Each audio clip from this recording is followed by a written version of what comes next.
মুসলমান বন্ধুরা আমার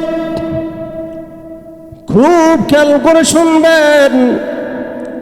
এ বন্ধু, আপনি যদি দুনিয়ার জমিনে শারীরিকভাবে অসুস্থ হন, ডাক্তারের কাছে ওষুধ খাওয়ার মাধ্যমে আপনি সুস্থতা লাভ করেন, কিন্তু বন্ধু আপনি যদি আত্মারিকভাবে অসুস্থ হয়ে যান, আপনার কলবে যদি জং পড়ে যায়, আপনি যদি মানসিকভাবে কলবের দ্বারা আক্রান্ত হয়ে যান, এই চিকিৎসা কিন্তু ডাক্তারের কাছে গেলে হবে না, এই চিকিৎসা কোনো ওষুধ খেলে হবে না, এই চিকিৎসা করতে হবে আল্লাহর ইবাদতের মাধ্যমে আর বুজুর্গদের সহবতের মাধ্যমে। কথা বলুন ঠিক কিনা?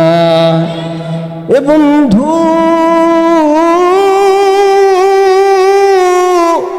চর এইবার ঘরে ঢুকানোর পর আমার বন্ধুগণ দরজা জানালা সবই বন্ধ, ঘরের ভিতর অন্ধকার, কিছুই দেখা যায় না। এইবার চোর ঘরের মধ্যে ঢুইকা কি নিবে কিছুই পায় না, কারণ চোখের মধ্যে কিছুই পড়ে না। তিনি অন্ধকারে হাত দিয়া বিভিন্ন জায়গায় দেখে কোনো কিছু পাওয়া যায় কিনা, না রে বন্ধু, কোনো কিছুই পাওয়া যায় না। জুনাইদ বাগদাদি রহমতুল্লাহ আলাইহি, এ আমার বন্ধুগণ মুসলমানের হাসির মধ্যে কিতাবের মধ্যে পাওয়া যায়।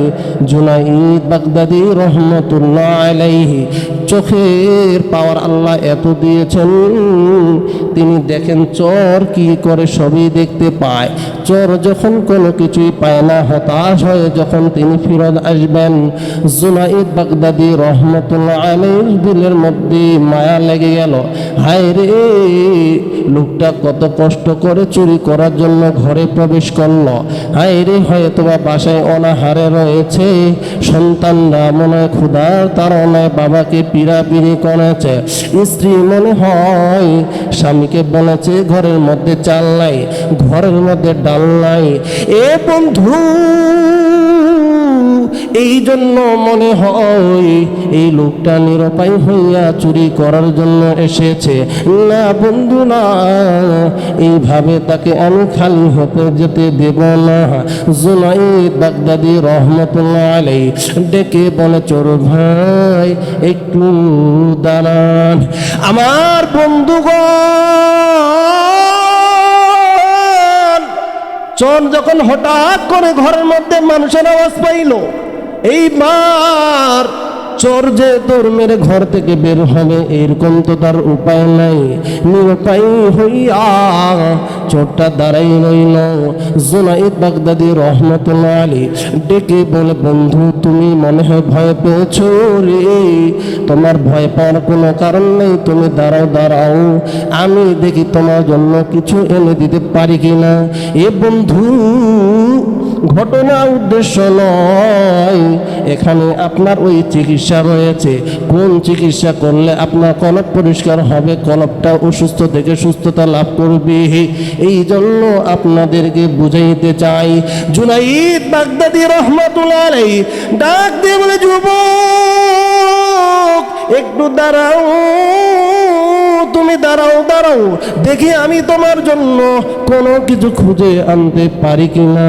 জুনাইদ বাগদাদি রহমতুল্লাহ আলাইহি দীর্ঘ সময় খোঁজার পরে তিনি একটা মাটির বদনা এনে চোরের হাতে দিলেন আর ডেকে বলে, ভাই আমার ঘরে এই মাটির পাত্র ছাড়া আর দামি কোনো জিনিস নাই।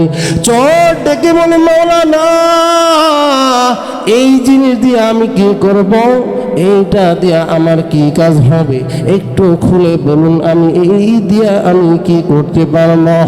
জুনাইদ বাগদাদি রহমতুল্লাহ আলাইহি ডেকে বলে, যুবক এই মাটির পাত্র দ্বারা তুমি উযু করবা, এই মাটির পাত্র দ্বারা তুমি উযু করবা।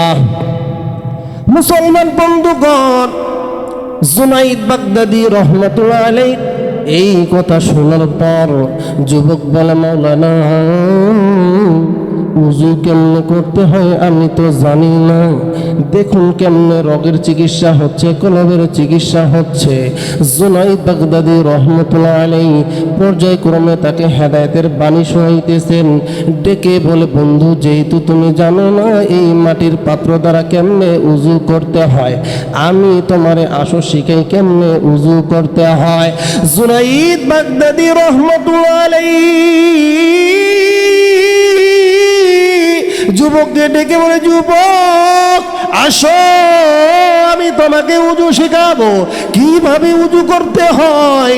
জুনাইদ বাগদাদী রহমতুল্লাহ আলাইহি এইবার মাটির পাত্রের মধ্যে পানি নিলেন। পানি নেওয়ার পর এইবার যুবককে বলল, আমার সামনে আসো, এইভাবে দুইটা হাত ধরো, এইবার কুলি করো, এইবার তুমি নাকে পানি দাও, এইবার পুরা মুখটা তুমি ধৌত করো।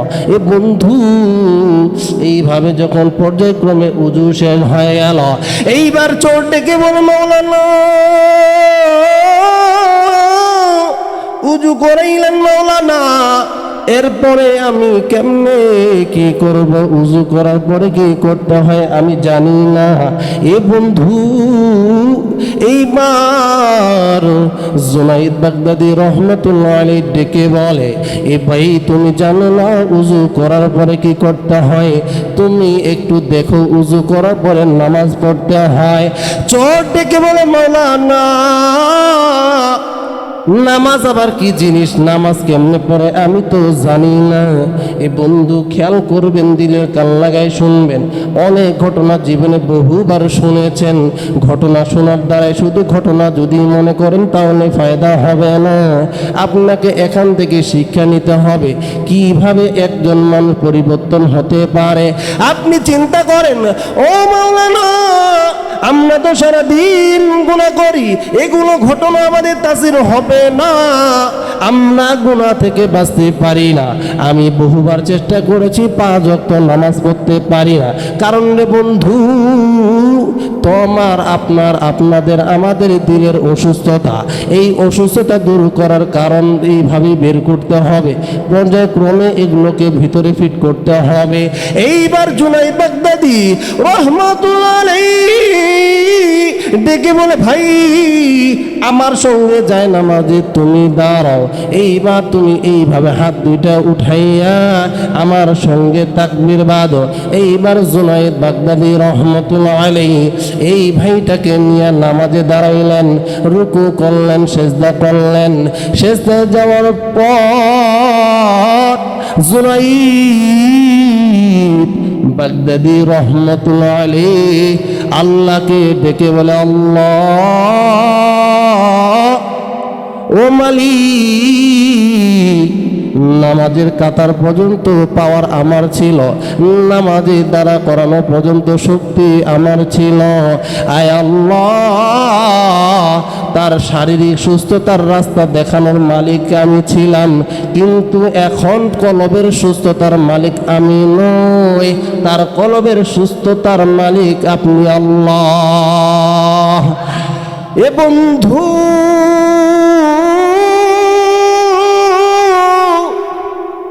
সালাম ফিরানোর পর এই যুবক চোখের পানি ছেড়ে দিয়ে কান্দে আর হাত তুলে বলে, আল্লাহ গো, আয় আল্লাহ, এতদিন আমি বুঝি নাই, এতদিন আমি একটাবারের জন্য চিন্তা করি নাই, আমি খেয়ে না খেয়ে চুরি করে অথবা ডাকাতি করে অন্যায় করে ও বিচার করে তো আমি মারা যাব, এখান থেকে আমার হিসাব কিতাব শেষ হবে। আয় আল্লাহ,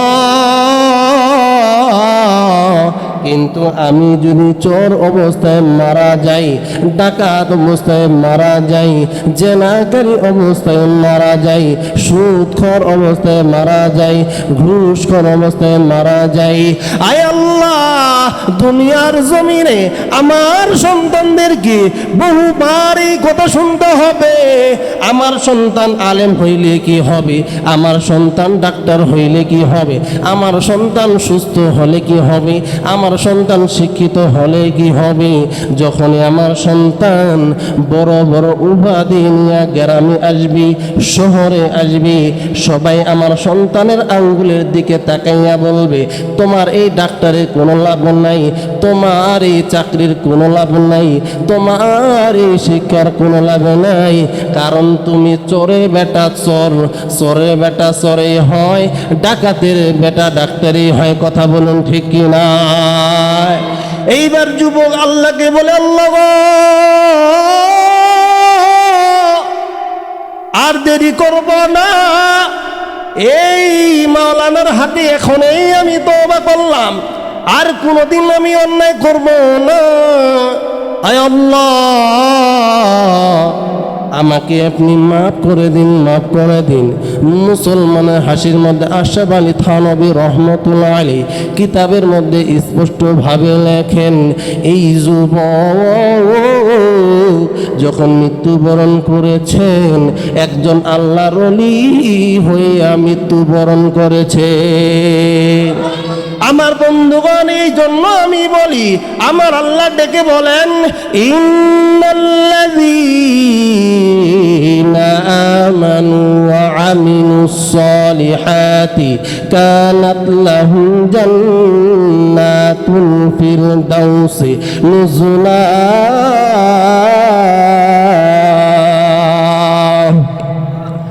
আল্লাহ রাব্বুল আলামিন ডাক দিয়ে বলেন, নবী গো, মানুষ যদি 2 গুণ অর্জন করতে পারে, 1 নম্বর হইল ঈমান, 2 নম্বর হইল আমল।